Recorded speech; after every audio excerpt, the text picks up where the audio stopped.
Dans cette vidéo, je vais t'expliquer vraiment les bases de la vente. Donc ça s'adresse plutôt à des débutants. Mais il faut savoir un truc, c'est de manière générale, les gens ont vraiment tendance à se surestimer en vente. Ils font quelques ventes, ils pensent qu'ils sont bons. C'était mon erreur, je l'ai fait au début, je pensais que j'étais bon en vente, sincèrement. Après, j'ai fait un accompagnement où je me suis spécialisé dans mon closing et j'ai vu à quel point j'étais mauvais. Donc dans cette vidéo-là, je vais te donner 5-6 bases, vraiment les bases concrètes sur lesquelles vraiment tu dois travailler aujourd'hui pour vraiment drastiquement améliorer ta vente, peu importe ce que tu vends. Donc déjà, le premier point, c'est d'être profondément convaincu de son offre. C'est-à-dire que même une personne qui a aucune compétence en vente, si elle est convaincue que son offre change vraiment des vies et qu'elle a vraiment la meilleure offre, en termes d'énergie, le prospect va ressentir cette énergie-là. Et même s'il n'y a pas des techniques de vente, etc., c'est l'énergie qui va primer. Et l'énergie, rappelez-vous, c'est 100% transmissible. Vraiment. Donc une personne qui est convaincue, ça va se ressentir et ça va faire en sorte que la personne en face va avoir confiance et va un peu se dire « Ok, vas-y, j'ai envie de foncer ». Et elle aura vraiment cette sensation de perdre quelque chose. Pour le coup, la sensation d'être convaincu de ton produit, ça crée vraiment de la FOMO chez ton prospect. Donc, sois convaincu et si jamais tu n'es pas convaincu de ton offre, travaille ton offre. Parce qu'aujourd'hui, tu ne peux pas te permettre de vendre quelque chose sur lequel tu n'es pas 100% convaincu. Sinon, tu es un scammer, tout simplement. Donc, voilà. Sois convaincu et incarne vraiment cette énergie de « mais c'est évident, mais quoi, mais mon offre, c'est la meilleure ». Enfin, tu vois ce que je veux dire? Il y a vraiment ce truc-là. Deuxième point, très important, c'est de connecter. Et ça, c'est un peu la base. C'est pour ça que je dis au début, c'était pour les débutants. Mais en fait, connecter, quand je dis connecter, c'est forcément, tu as ton script de vente, etc. Tu as tes questions, tu as machin. Mais vous n'arrivez pas à connecter. En face, vous avez des êtres humains. Ok? Et même si forcément, tu as peur de ne pas faire ton closing, tu as peur de ne pas vendre. Et donc forcément, naturellement, tu vas être un peu en mode robot. Et même toi, d'ailleurs, je te conseille, petit détail, hein, enregistre tous tes appels. Si aujourd'hui, tu n'enregistres pas tes appels de vente, c'est une grosse erreur. Comment tu veux t'améliorer si tu ne peux même pas analyser tes propres performances? Mais bref, ça, c'est une parenthèse. Donc, connecte avec la personne. Il faut vraiment que tu t'intéresses à la personne. C'est-à-dire qu'il faut vraiment profondément que tu te mettes à sa place. Ce n'est pas juste dire « Ah oui, je comprends ». Non, non. Tu te poses, tu réfléchis et tu te mets vraiment dans sa peau. Il y a un super livre qui s'appelle « Comment se faire des amis ». Je ne sais même plus combien de fois je l'ai recommandé ce bouquin-là, c'est mon top 3 des meilleurs livres, Comment se faire des amis. Ça t'apprend vraiment à profondément… En fait, une personne en face de toi, si tu avais eu les mêmes parents, la même éducation, tu vivais au même endroit, tu aurais vécu les mêmes choses, peu importe, vraiment la même situation, eh ben, tu pourrais vraiment le comprendre à 100%. Donc ta capacité à se mettre dans la peau de ton prospect, c'est vraiment un skill que tu dois vraiment développer en vente parce qu'il va se sentir compris en fait. Donc, se mettre à sa place, comprendre et dès que la personne envoie une objection, ne pas répondre juste comme un robot, vraiment essayer de comprendre la personne et de se mettre à sa place parce que ça va être beaucoup plus logique pour toi de trouver comment casser l'objection vraiment en incarnant sa position. Et il y a une phrase que j'aime bien, je te la place maintenant, c'est « il ne faut pas écouter pour répondre ». Il faut écouter pour comprendre. Et ça, c'est un de mes mentors qui me l'a dit. Au début, j'étais là en mode ok, c'est une phrase, d'accord, je vois pas trop le délire, tu vois. Mais en fait, non. N'écoute pas pour répondre, écoute pour comprendre. Et en fait, ça, quand tu te poses sur cette phrase, tu comprends à quel point, la plupart du temps, quand tu vas parler, tu as une discussion même normale avec n'importe qui, tu es toujours là à réfléchir à ta réponse. Et en fait, c'est ça le problème, c'est que non, il faut se poser, comprends ce que la personne te dit, connecte avec la personne. Deuxième point. Maintenant, troisième point. Et c'est encore une fois, c'est des bases, mais il faut que tu maîtrises les bases. C'est poser des questions. Pourquoi poser des questions? Parce que ça, c'est quelque chose en vente, c'est classique. Poser des questions, etc. Ok. Il faut que tu poses des questions parce que si tu vas affirmer des choses, même si ce que tu vas affirmer est vrai, si la personne en face n'a pas eu le schéma de pensée pour trouver de lui-même cette affirmation, ça n'a aucune valeur. Ça rentre dans son oreille, ça sort par l'autre. Donc, il faut absolument que tu poses des questions et des questions ouvertes, ok? Pour que la personne ait un schéma de pensée, pour qu'il ait cette réflexion et qu'il trouve de lui-même ce que toi, tu voulais lui faire dire. Donc, il y a plein de manières de tourner ces phrases. Est-ce que tu ne penses pas que ça, selon toi, ce serait la meilleure solution pour… est-ce que c'est quoi pour toi le mieux entre ça et ça? Tu vois, si par exemple, tu veux affirmer quelque chose, il ne faut pas que tu dises c'est ça la meilleure solution pour toi. Il faut que tu reprennes ta phrase. Selon toi, c'est quoi la meilleure solution pour toi actuellement? Est-ce que ce serait de faire ça, ça, ça, ça, ça, ou ça, ça, ça, ça, ça? Et là, la personne, schéma de pensée, va dire, la meilleure solution pour moi, c'est ça, ça, ça, ça, ça. Et au final, ce que tu voulais lui faire dire sous forme d'affirmation juste avant, tu l'as transformé en question, schéma de pensée. Il a vraiment pris le temps de réfléchir et au moins, sa réponse va être vraiment ancrée. C'est-à-dire qu'il y croit, il est persuadé de ce qu'il dit et c'est pas juste, il te dit pas juste oui pour te faire plaisir. Donc poser des questions, mais genre vraiment masteriser le fait de comment transformer des affirmations en questions pour que la personne sorte l'affirmation à ta place. Ok. 4e point, creuser les douleurs. C'est-à-dire que, clairement, juste sur creuser les douleurs de ton prospect, tu peux faire tout ton appel de vente juste sur ça. Et quand je vous dis creuser, c'est que la plupart des gens, que ce soit moi à mes débuts ou même mes élèves, quand on va analyser leur appel de groupe, leur appel de vente, en fait, ils creusent pas assez. Genre, la douleur, c'est pas juste ouais, j'aimerais bien faire plus d'argent, ou ouais, j'aimerais bien être à l'aise, ou ouais, non. Non. Pourquoi tu aimerais être à l'aise? Pourquoi tu veux faire plus d'argent? Ok, j'aimerais faire plus d'argent parce que je veux mettre mes parents à la retraite. Ok. Et ça te fait quoi de voir justement que tu n'arrives pas à mettre tes parents à la retraite? Ah je me sens frustré, je me sens pas bien. Ok. Et le fait de te sentir pas bien, de te sentir frustré, ça impacte comment ta vie? Ça fait que je perds confiance en moi. Wow, là on part, tu vois, on part deep. Ok. Et le fait de ne pas avoir confiance en toi, est-ce que ça impacte d'autres aspects de ta vie? Ouais, avec les femmes, ouais, avec mes amis, ouais. En fait, là, tu vois, tu pars d'un appel, par exemple, business. Je prends mon exemple parce que moi, je fais du coaching business, donc forcément, ça part autour de l'argent, etc. Et donc, de base, je suis parti de je veux faire plus d'argent à putain, en fait, je veux gagner confiance en moi, je veux mettre mes parents à la retraite, je veux avoir un sens à ma vie, je veux me sentir fier. Tu vois, c'est des douleurs beaucoup plus précises et beaucoup plus deep. Ok? Donc, ta capacité à creuser les douleurs, et limite, je vais te dire honnêtement, faire chialer ton prospect en appel, c'est une bonne chose. Parce que faire chialer, ça sous-entend que la personne se rend compte et prend conscience de sa situation. Et malheureusement, il y en a plein qui, dans leur entourage, n'ont personne qui vont clairement oser dire les choses. Ils ont peut-être des entourages pas ouf, des gens qui sortent, qui font des soirées, qui n'ont pas de business, tu vois. Donc si toi, en appel de vente, tu es en capacité de lui dire la vérité et qu'elle comprenne ça, évidemment, en termes de confrontation, il faut y aller tranquille. Évidemment, c'est ton tact, ta chat humaine, ça, bref.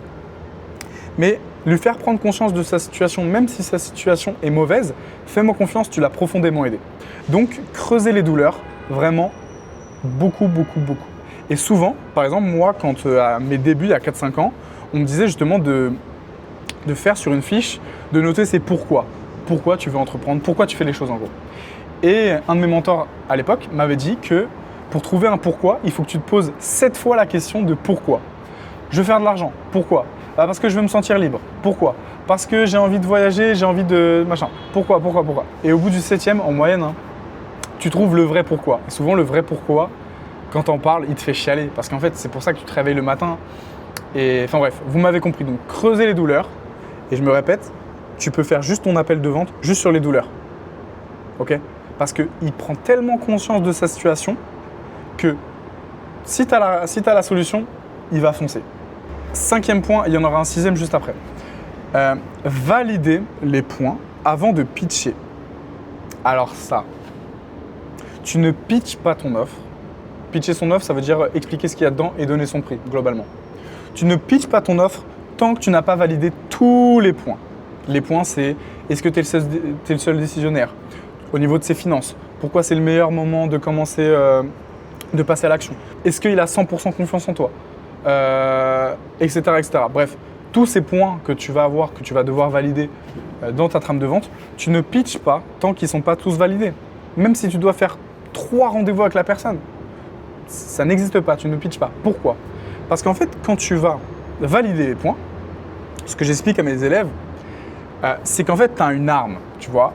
Et dès qu'il va te donner, il va te valider des points, ou il va te parler de ces douleurs-là, tu vas avoir des munitions, ok? Parce qu'il faut comprendre une chose, c'est que quand tu donnes ton prix, le rapport de force, il s'inverse. Il a toutes les informations, le prospect peut partir. Donc, à partir du moment où tu donnes ton prix, où tu pitches, toute objection, il faut que tu aies la munition pour lui répondre, lui tirer dessus. Il va te donner une objection. Je dis, je comprends, mais tout à l'heure, tu m'avais dit que ça. Et tu as les munitions. Tu as de quoi, tu as de la matière pour casser l'objection derrière. Parce qu'il t'a donné toute la valeur, tout le contenu que tu as besoin pour casser l'objection. Donc, tu ne pitches pas. Tu ne pitches pas. Par exemple, tant que la personne ne me dit pas c'est maintenant tout de suite qu'il faut changer les choses, je ne lui pitche pas mon offre. Si la personne me dit bah là je pars en vacances, sincèrement dans 2 semaines on peut commencer, je ne lui pitche pas. Comment ça on commence dans 2 semaines? Comment ça? Tu m'as dit, c'est justement si tu creuses toutes les douleurs, et comment ça tu vas attendre 2 semaines? Tu vois ce que je veux dire? Moi j'ai besoin que mes élèves, mes clients soient engagés. Tu vois, le témoignage client, il est super important. Il y a tellement de coachs, il y a tellement de concurrence, je ne peux pas me permettre de prendre des gens pas engagés. Ça n'a aucun sens. Donc, je ne pitche pas. Et je réponds à l'objection. Donc, par exemple, si la personne me dit justement, c'est OK pour moi de commencer dans 2 semaines, c'est OK pour moi de me mettre au boulot dans 2 semaines, je vais parler, même s'il faut parler 20 minutes que de ça, pour lui faire comprendre que non, c'est pas OK. Sachant tout ce qu'il m'a dit par rapport à ses douleurs, c'est pourquoi, ses objectifs, ça n'a pas de sens de vouloir se mettre au travail dans 2 semaines. Toujours repousser l'échéance, etc. Et là, du coup, tu vas lui sortir des réponses d'objection classiques. Est-ce que tu ne penses pas justement que cet état d'esprit, le fait de justement, ça ne te pose pas de problème de mettre ce travail-là, le repousser à 2 semaines, est-ce que tu ne penses pas que justement, le fait qu'aujourd'hui, tu sois dans cette situation, est-ce que tu penses que c'est un rapport? Ouais, je pense que c'est un rapport. Ok, pourquoi? Et là, au final, il va dérouler tout seul. Et en fait, il va comprendre, donc c'est ce que je disais au début, poser des questions, créer un schéma de pensée chez ton prospect, c'est exactement ça. C'est pour répondre aux objections et pour avoir des munitions. Donc, tu ne pitches pas tant que tu n'as pas validé tous les points. Et le dernier point, le petit bonus, et on va finir cette vidéo là-dessus, c'est d'avoir du leadership. C'est un appel de vente, c'est sérieux. Si tu es convaincu de ton offre, sur le premier point, si tu es convaincu de ton offre, tu sais exactement que tu peux vraiment changer sa vie, la vie de ton prospect. Donc cet appel-là, il est sérieux. Oui, on peut rigoler, oui, on va connecter, mais on est là pour changer des vies. On est là pour apporter des solutions. Okay? Il y en a trop des entrepreneurs qui font des appels de vente. C'est des cafés réseau. C'est-à-dire que la personne, elle n'arrive pas à avoir assez de leadership. Okay? Elle se fait écraser par son prospect et au final, ça commence à discuter juste d'opportunités, etc. La personne, elle drive pas du tout son appel, elle se laisse dévier de partout par son prospect, elle n'a aucun leadership et justement c'est très très important de recadrer. Okay? Tu recadres. Par exemple, la personne, elle me parle d'autre chose. Je lui pose une question, elle dévie sur autre chose, elle ne me répond pas à ma question. Je lui repose la question. Si tu poses une question, que ton prospect ne te répond pas et que tu poses une deuxième question, tu perds en leadership. Tu perds en leadership. Donc, tu poses une question, si la personne ne te répond pas, ok, je comprends, c'est intéressant, mais justement, pour revenir à la question que je t'ai posée, et là, tu reposes ta question. Tu vois, c'est vraiment ça quand je dis de driver l'appel, d'avoir du leadership. Pareil, quand on va creuser les finances en appel de vente, il faut absolument que tu saches combien ton prospect il a en finance. Enfin, il a de côté en épargne. Il faut absolument que tu aies du leadership quand tu poses cette question-là. Et si la personne te dit « Ouais, mais pourquoi tu veux savoir combien j'ai en épargne ?» Tu lui dis « Bah écoute, je comprends. Après, est-ce que tu comprends aussi que justement, moi, j'ai besoin de savoir ta situation pour te proposer la solution qui te correspond le mieux? Est-ce que ça te fait du sens ?» Bah oui, ça me fait du sens, mais en quoi tu as besoin de savoir combien je gagne? Bah écoute, est-ce que tu es d'accord pour dire que justement, une solution à 1 000 €, c'est pas pareil qu'une solution à 10 000 €? Oui, ok. Pourquoi? Bah parce que la solution à 10 000 €, potentiellement, ça va avoir plus de résultats, etc. Ok, je comprends. Donc, tu comprends maintenant pourquoi je te demande tes finances pour savoir quelle solution te correspond le mieux? Oui, ok, on a validé le point, il me donne ses finances, on passe à l'étape d'après. Et là, j'ai mis du leadership.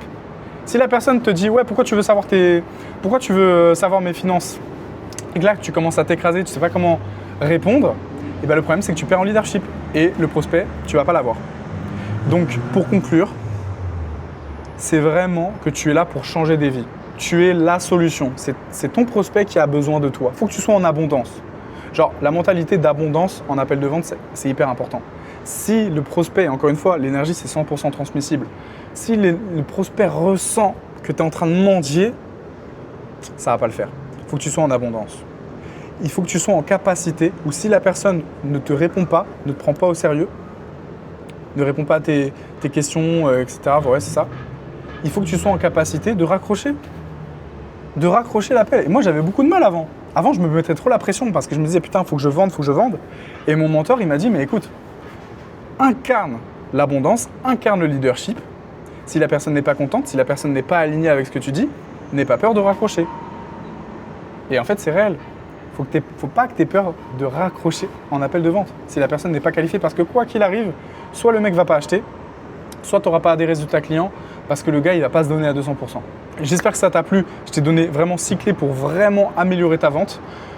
Si ça t'a plu, n'hésite pas à t'abonner. Évidemment, c'est vraiment une chaîne, comme tu l'as vu, brute. J'envoie juste de la valeur. Je ne me fais pas chier, faire du montage, etc. J'envoie de la valeur, contenu long, chiant, sans dopamine, c'est parfait. J'ai créé aussi une communauté WhatsApp privée où je donne justement des ressources quotidiennes. Le lien, il est en bio, c'est complètement gratuit évidemment. Donc voilà, chef, je te dis à la prochaine, travaille bien. Ciao.